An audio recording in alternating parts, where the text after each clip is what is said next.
Good evening, everyone, and welcome to our podcast. First of all, we are going to talk about the F1.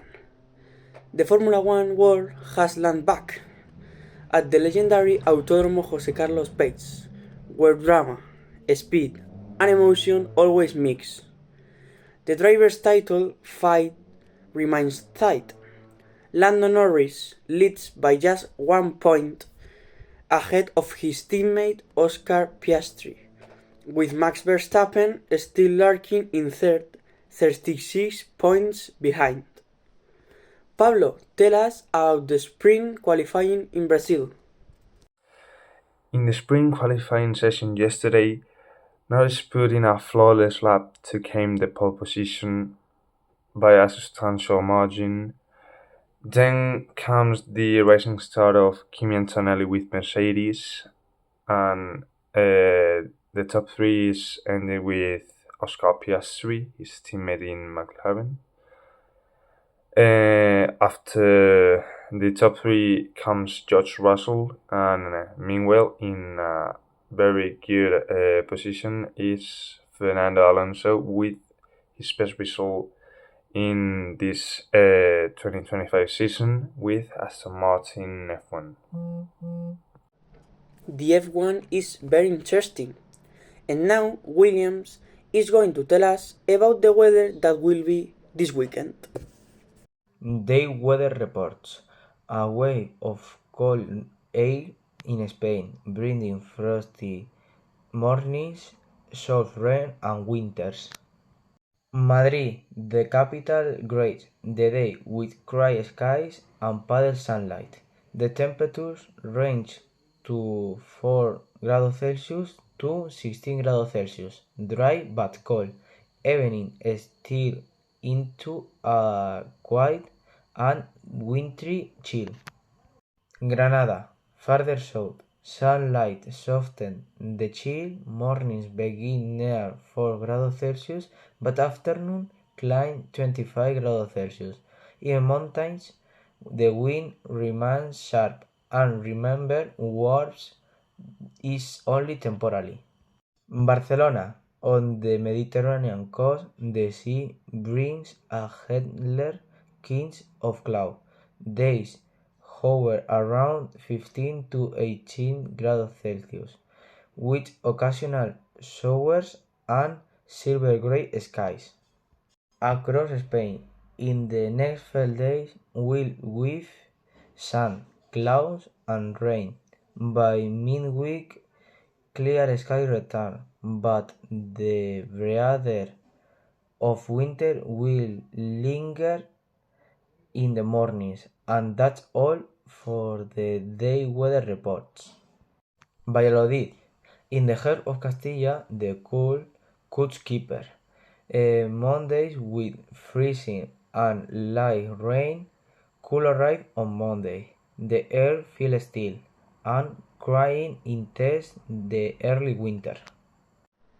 And finally, we had an exclusive interview with two Football Club Barcelona players, Ferran Torres and Lamine Yamal.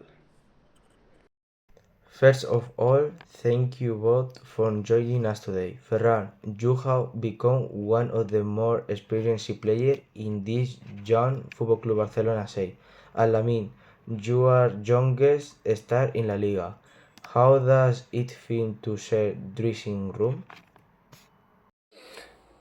It's fantastic. You can really feel the energy of the young players like Lamine, full of confidence, enthusiasm, hunger. I try to pass on my experience, but honestly, I learn a lot from them too. Yeah, to be honest, he's like a big brother for me. Ferran helps me with a lot of details, like body positioning, how to read defenders, and even off the pitch, things like nutrition and mentality. He's someone I respect.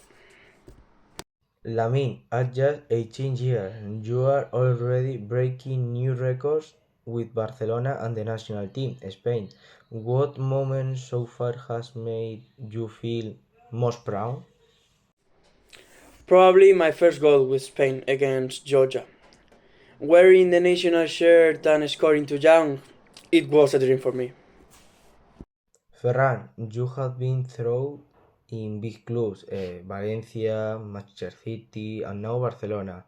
What makes Barcelona different for you? Barcelona is home for me. It's more than a club. It's a feeling, a lifestyle, a philosophy. It's what every player dreams of.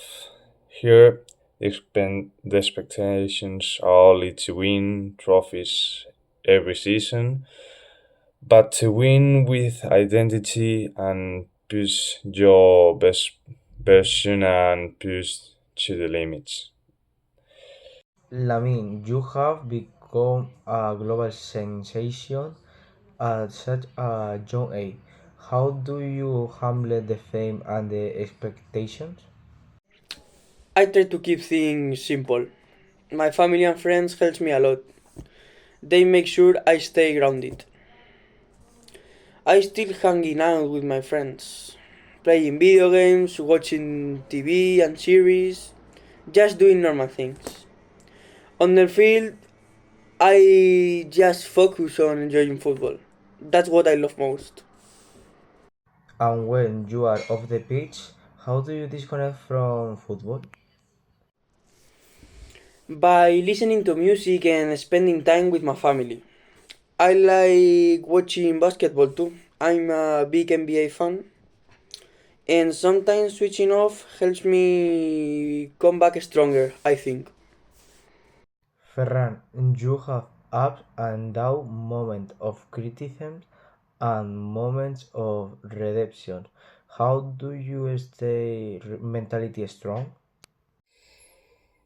Mm, well, by trusting the process, football is full of highs and lows in your career. So, what matters the most is how you react to that highs and lows. I've learned to silence that noise and with work hard and believing in myself, I push to the limits and find myself in a high level of football, and I have a top mentality. That is what makes me stronger, definitely. What motivates you every day when you wake up for training? The desire to improve. Even if you've played for big clubs, you know you can be better, and even if we train every day, that doesn't mean you you improve, because you need to have the mindset that you always learn something new from teammates, from the coach, even from our own mistakes. There's clear chemistry between you two on the pitch. What's the secret to that connection? We train together a lot. Ferran knows how to move because he reads the game quickly. I know where he likes the ball and he knows how I think. It's very natural. I think it's all about understanding, and with Lamin's creativity, my job is much more easier.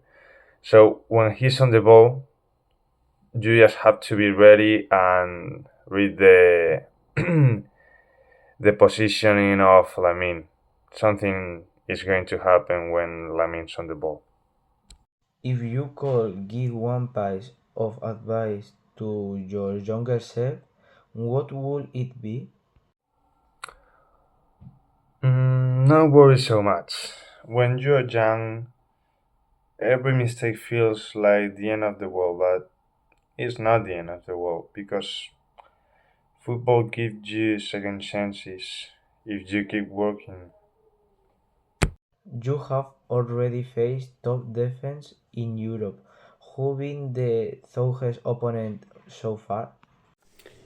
Probably Nuno Mendes from Paris Saint Germain. He's very fast and very strong. It's never easy to dribble him. But matches like that helps me a lot to improve and test my limits. It's normal. If you weren't footballers, what do you think you've been doing? That's a tough one. Maybe something related in sports psychology, or maybe coaching, personal trainer. I love understanding how the mind works in high pressure moments. I would want to be involved in football, maybe as a coach, or scout. But if not, I would like to study something creative. For example, design or technology, I think. To finish, imagine 2030. Where do you see yourselves? Hopefully, I still play football professionally and enjoying football as well.